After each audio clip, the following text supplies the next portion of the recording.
But the power and influence of the Freud family in America was about to grow even more.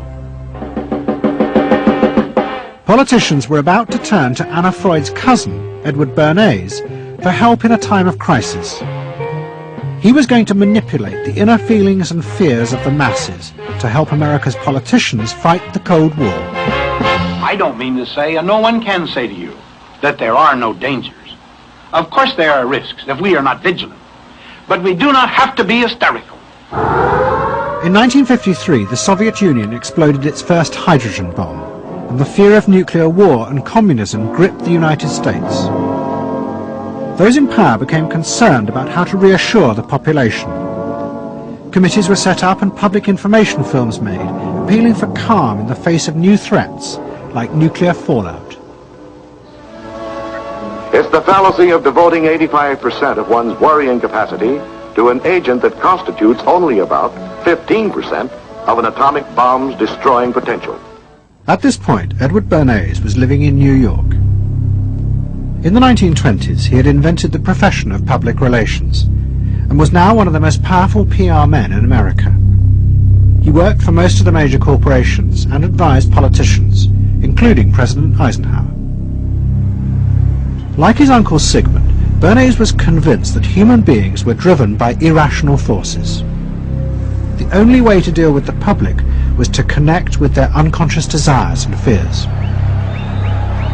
Bernays argued that instead of trying to reduce people's fear of communism, one should actually encourage and manipulate the fear, but in such a way as it became a weapon in the Cold War. Rational argument was fruitless.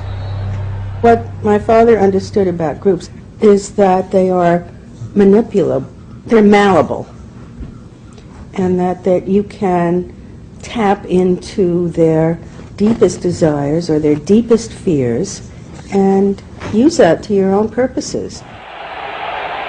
I don't think he felt that all those publics out there had reliable judgment, that they very easily might vote for the wrong man or want the wrong thing, so that they had to be guided from above.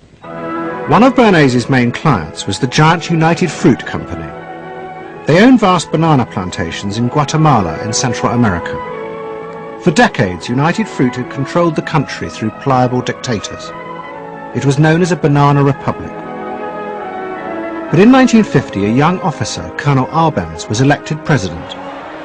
He promised to remove United Fruit's control over the country. And in 1953, he announced the government would take over much of their land.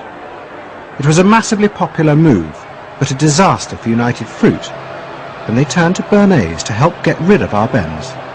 United Fruit brings in Bernays, and he basically understood that what United Fruit Company had to do was change this from being a popularly elected government that was doing some things that were good for the people there into this being very close to the American shore, a threat to American democracy, that it being at a time in the Cold War when Americans responded to issues of the Red Scare and what communism might do, he was trying to transform this, and brilliantly did transform it into an issue of a communist threat very close to our shores, taking United Fruit again as a commercial client out of the picture and making it look like a question of American democracy, American values being threatened.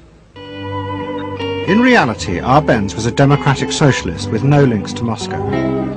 But Bernays set out to turn him into a communist threat to America. He organized a trip to Guatemala for influential American journalists. Few of them knew anything about the country or its politics. Bernays arranged for them to be entertained and to meet selected Guatemalan politicians who told them that Arbenz was a communist controlled by Moscow. During the trip, there was also a violent anti-American demonstration in the capital. Many of those who worked for United Fruit were convinced it had been organized by Bernays himself.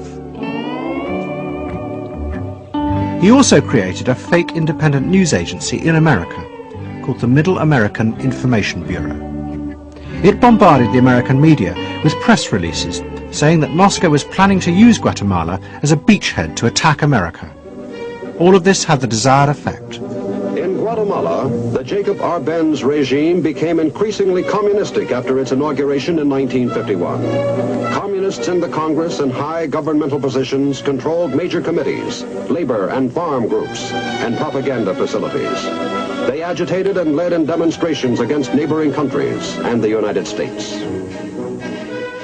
What was profoundly new in terms of what Bernays did is he took this menace to our backyard in Guatemala. For the first time, we saw Reds a couple hundred miles from New Orleans who Eddie Bernays had us believing were a true threat to us, that it was going to be a Soviet outpost in our backyard. But what Bernays was doing was not just trying to blacken the Arbenz regime. He was part of a secret plot. President Eisenhower had agreed that America should topple the Arbenz government, but secretly. The CIA were instructed to organize a coup. Working with the United Fruit Company, the CIA trained and armed a rebel army and found a new leader for the country called Colonel Armas. The CIA agent in charge was Howard Hunt, later one of the Watergate burglars.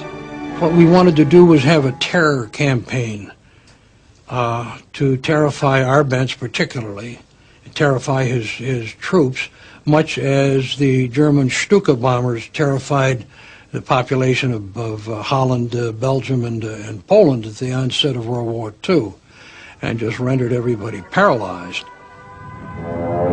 As planes flown by CIA pilots dropped bombs on Guatemala City, Edward Bernays carried on his propaganda campaign in the American press.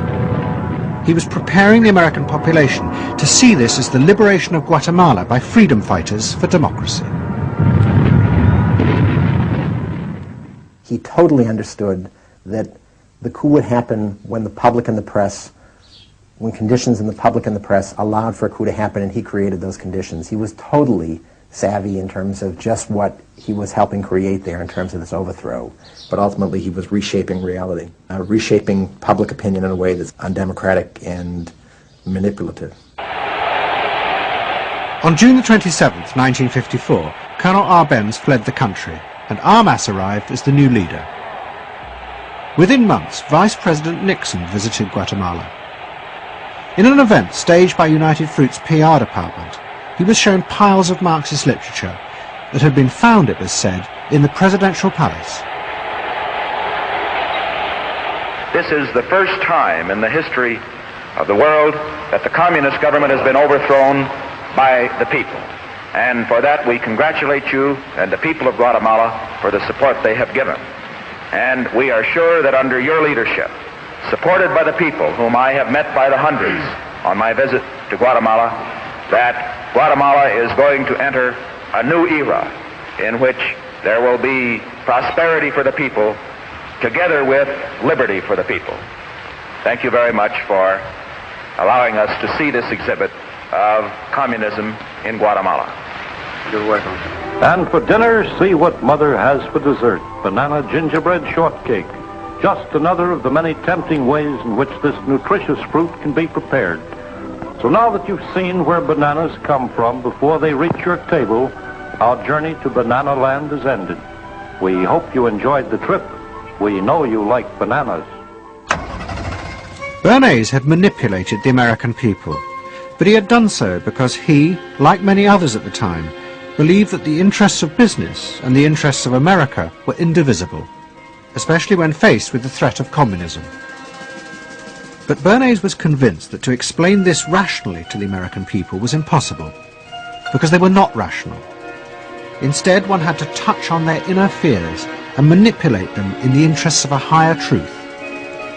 He called it the engineering of consent. He was doing it for the American way of life, and to which he was devoted. Sincerely devoted. And yet he felt the people were really pretty stupid.